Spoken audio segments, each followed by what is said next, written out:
Welcome class first year to an important lecture for today. आज हमने stationery waves के बारे में पढ़ना है और अभी क्योंकि इसके बैकग्राउंड का हमें नहीं पता तो मैं सिर्फ आप लोगों को याद करवाती हूँ कि छोटे होते थे बचपन में तो रबर बैंड्स होते थे हमारे हाथों में और अक्सर अगर आप उन रबर बैंड्स को इस तरह से टाई करें किसी दो पॉइंट्स के साथ और उसको दरमियान से प्लग करें तो कुछ इस तरह की वेव्स प्रोड्यूस होती थी। अगर आप कोई रबर बैंड्स लें या रोप्स लें और उनको टाई कर दें दो एंड्स के साथ और इसको दरमियान से प्लग करके छोड़ें तो आपको याद होगा कि इस तरह की वेव्स बनती थी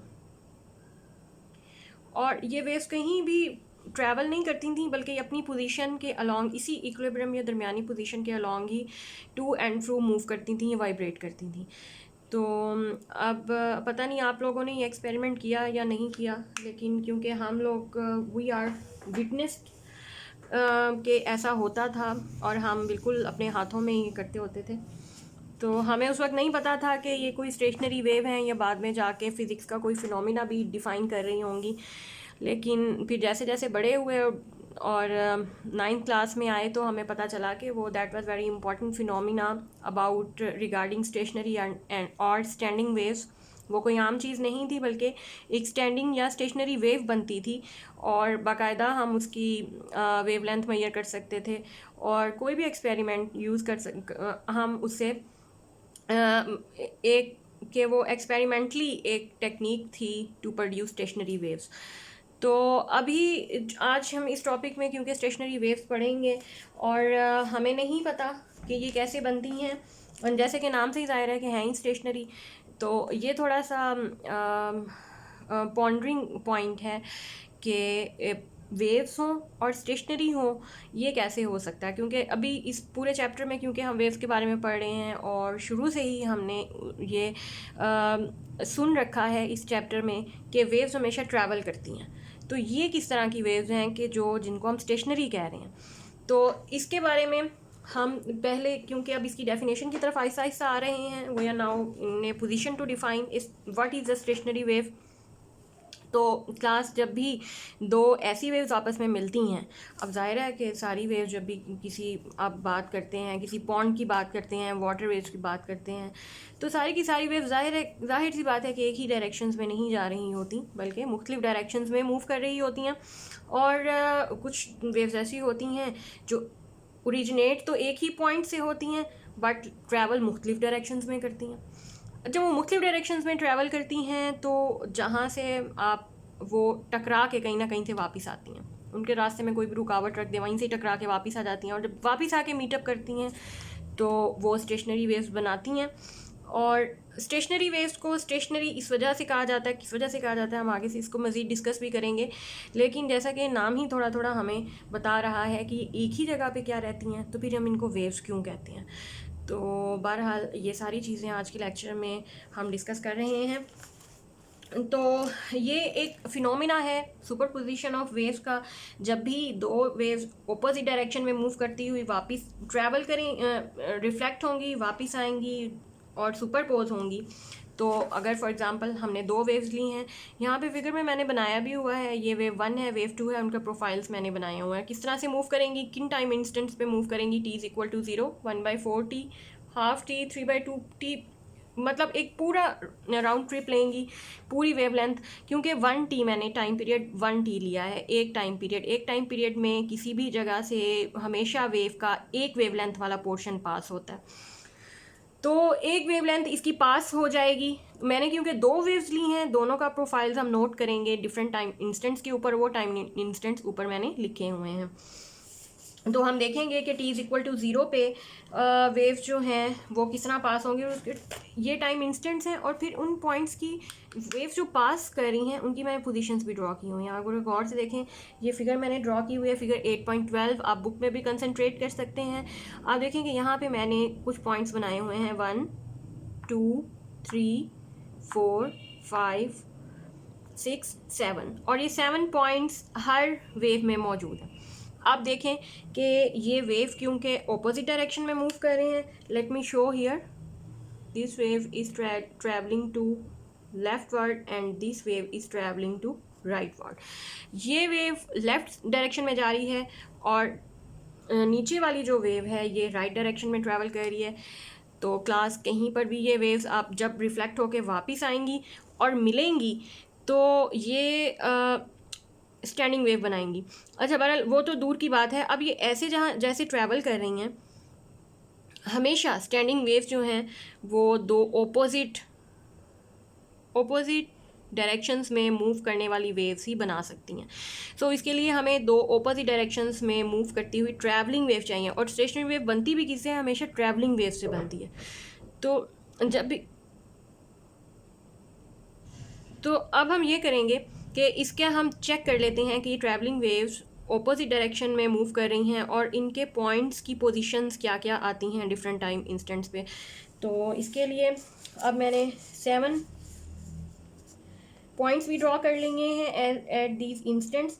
और उसके बाद अब एक और चीज़ देख लेते हैं. It is obvious that the points 1 2 3 etcetera और ऑल. अच्छा, अब ये 1 और 2 के दरमियान जो फासला है ना, ये λ/4 का है, क्वार्टर वेव लेंथ. 2 और 3 के दरमियान भी यही फासला है, 3 और 4 के दरमियान भी यही फासला है. और अगर हम 1 और 3 का फासला लें तो वो हाफ वेव लेंथ के बराबर है.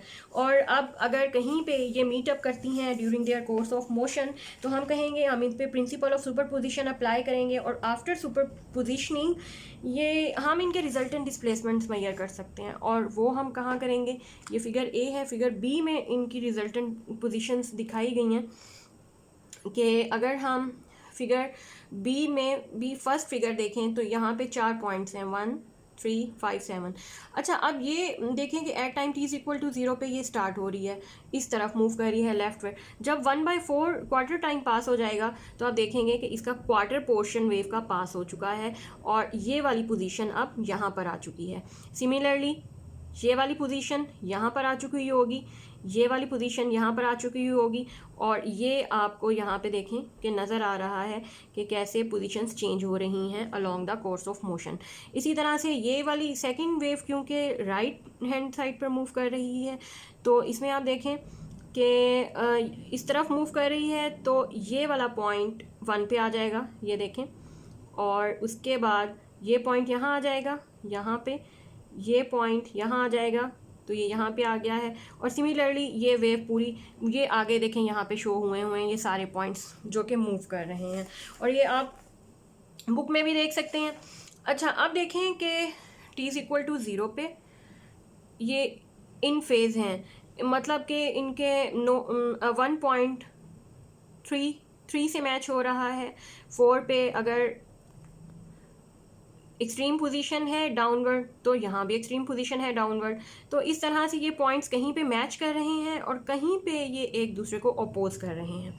अच्छा, अब जब इनको गौर से देखें तो हमें एक चीज़ पता चलती है कि एट पॉइंट्स 1 3 5 7 देखिए यहाँ पे कौन कौन से पॉइंट मीटअप कर रहे हैं.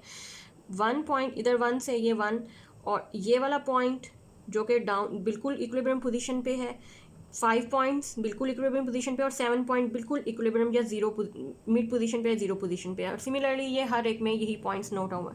तो हम ये डिफाइन करेंगे कि 1 3 5 7 ये पॉइंट्स ऐसी पोजीशन है वेव्स की जिनको हम नोड्स कहेंगे.